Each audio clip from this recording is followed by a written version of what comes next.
Welcome back to the Morning Blend. According to the Step Family Foundation, we are now a nation in which the majority of families are divorced. Most go on to remarry and form new families, but the challenges can be consuming. I invited our next guest on the show because I too am moving into the role of stepmom, and I love the advice from these two women who did it right. First, we've got Jamie Maldonado. She has a stepson and stepdaughter, and then twins with her husband JC.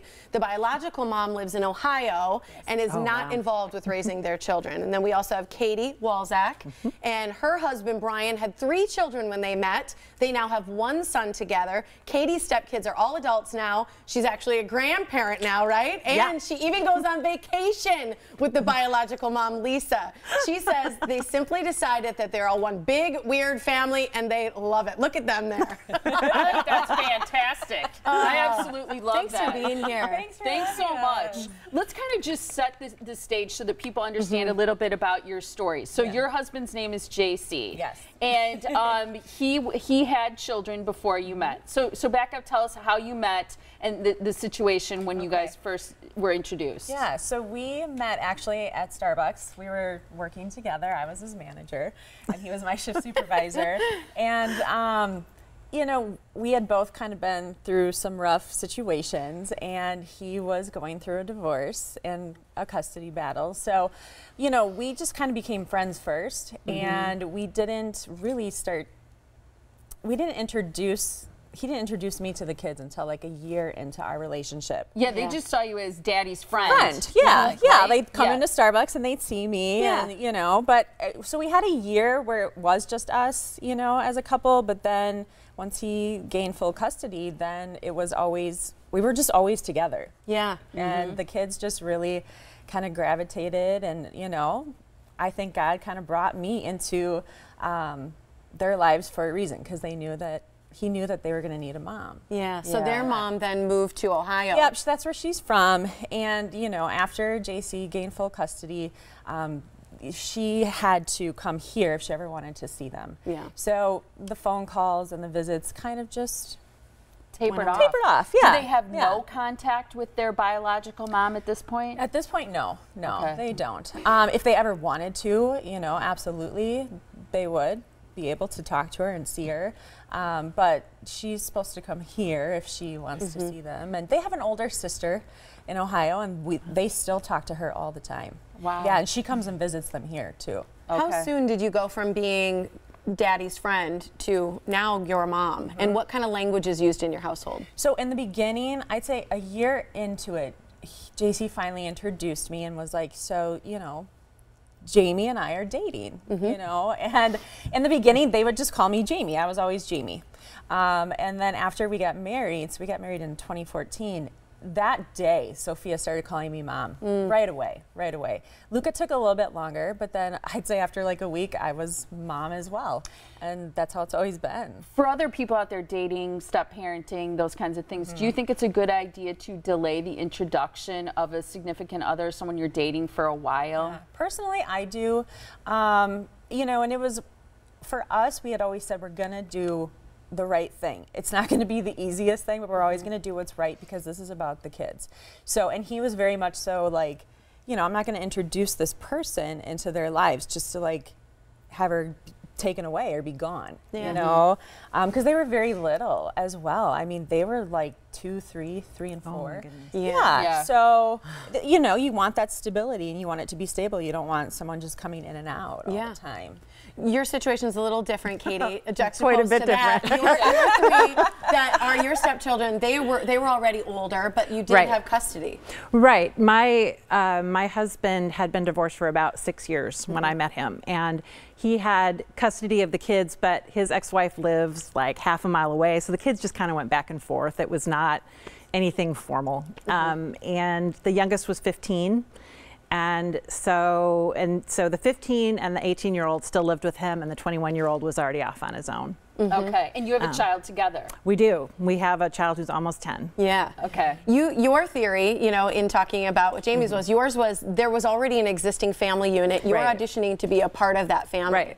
And I think that's such a great message to share. I think that Wait, just real quick. This picture cracks me up because this is your husband with wife number 1 holding up the 1, and then you with the number 2. And just so viewers know, we talked about eventually even having Lisa here on the show as well, because that's how great your relationship is. Yeah, and to be fair, that didn't happen overnight. Brian and I have been together for 16 years. Yeah. We've been married for 13. We initially did not really have that much contact with Lisa, even though she lived close by. They would text about the kids, you know, have brief conversations, but it isn't as though we interacted a bunch. Yeah. Well, and that's a good point, because there are hurt feelings. People in a divorce are in the process of separating finances and separating households and figuring out kids and placement. So it's understandable that initially that it takes time and sometimes years to build bonds. And I mean, they had been apart for quite a while. Part of the secret of our success is that she is in a very loving, happy marriage and has been since Brian and I met. And it's a lot easier to be happy for someone when you're happy. Yeah, absolutely. And I think she was genuinely happy for Brian because she saw that he was happy. That made her feel good. The kids were happy with the situation, and so it was through the kids that we eventually kind of got to know each other.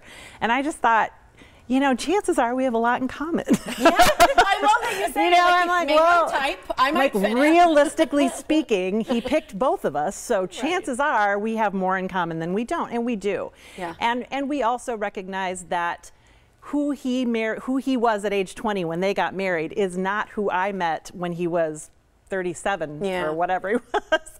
And so we're just very respectful of the fact that that was a different time.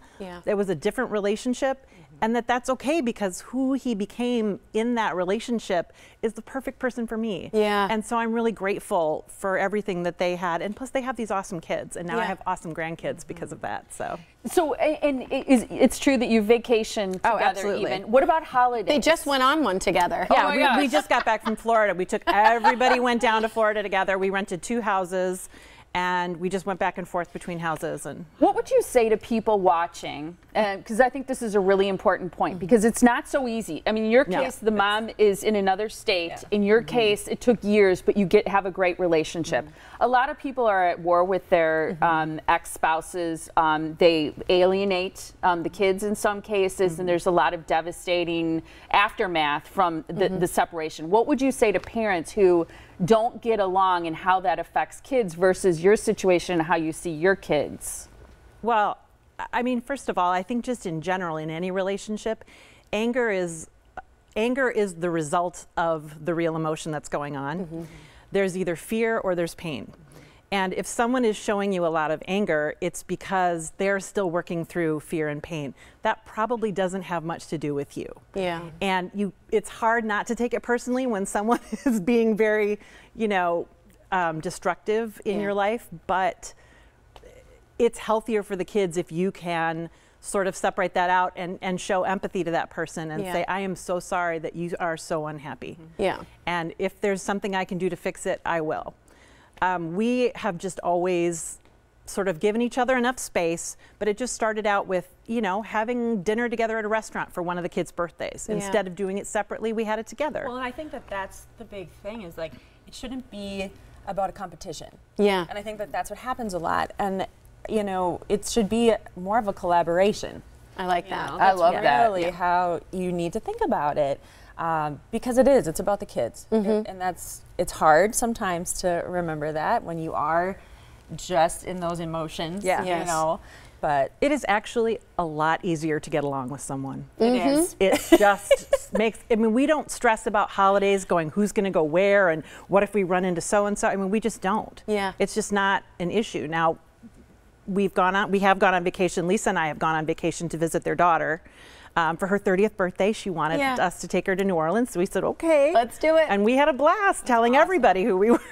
You guys are beautiful, shining examples, I think, of how collaboration versus competition and anger and pain are very real things. But I think if you can put that aside for the kids, you both shining examples of how people thrive in that. And there's so many women watching today that I think you gave some great advice. So thanks for being here. Thanks for having Thank me. you. Really appreciate it. We'll have you back. I'll bring Lisa next. I'll bring Lisa. You'll love Lisa. You gotta get the thing 1 and thing 2 shirts. You know?